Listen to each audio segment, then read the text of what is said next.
साथीहरू आज हाम्रो घरमा चाहिँ के रमाइलो भन्नुहुन्छ भने आउनुहोस् म हजुरहरूलाई देखाउँछु ल। हेलो गाइज, आज हामी चाहिँ साउने 15 भनेर आज हामीले चाहिँ खिर खाने दिन भनेर हामीले चाहिँ खिर बनाउन थालेका छौँ कि आज। अनि आज हामीले दिदीहरूलाई पनि बोलाएको छौँ।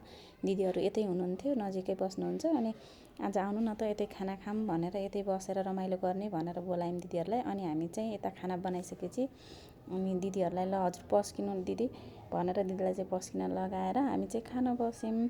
अनि अब दिदी त पस्किँदै हुनुहुन्छ, अहिले चाहिँ खाना बसेको त छैनौँ कि पस्किँदै हुनुहुन्छ दिदीले।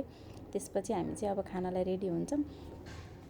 अनि एकैछिनमा फेरि अनि नानीहरू चाहिँ यता अगाडि पहिले सुरुमा नानीहरूलाई दिने, उनीहरू चाहिँ भोकायो नि त, अलिकति ढिलो भइसक्यो भनेर नानीहरूलाई दिन थालेको। अनि त्यसपछि अलिकति सादा रोटी पनि खाने भन्नुभयो कि यहाँ दाइहरू पनि आउनुभएको छ नि त। अनि सादा रोटी खाने भन्दाखेरि हामी चाहिँ यता सादा रोटी बनाउन थाल्यौँ फेरि। अनि त्यसपछि अनि मैले अलिकति यसो भिडियो बनाइहालौँ नि त भनेर मैले पनि भिडियो बनाउन थालेँ।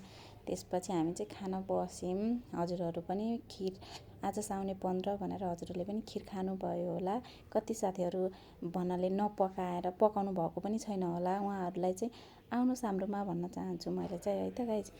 मेरो बुढाले चाहिँ मेरो भिडियो पनि बनाइदिन्छु भनेर मेरो खाएको भिडियो बनाइदिनु भयो कि। अनि खाइसकेपछि चाहिँ अलिकति रमाइलो गर्नुपर्छ भनेर दाइले चाहिँ अनि यहाँ रमाइलो गर्ने रे भनेर अनि डान्स सिकाउँदै हुनुहुन्छ कि। उहाँ मेरो भान्जी हुनुहुन्छ, भान्जीलाई चाहिँ डान्स सिकाउँदै हुनुहुन्छ। हजुरलाई कस्तो लाग्यो मेरो दाइको डान्स? हजुरलाई मन पर्यो भनेपछि अनि कमेन्टमा गएर लेखिदिनुहोस्।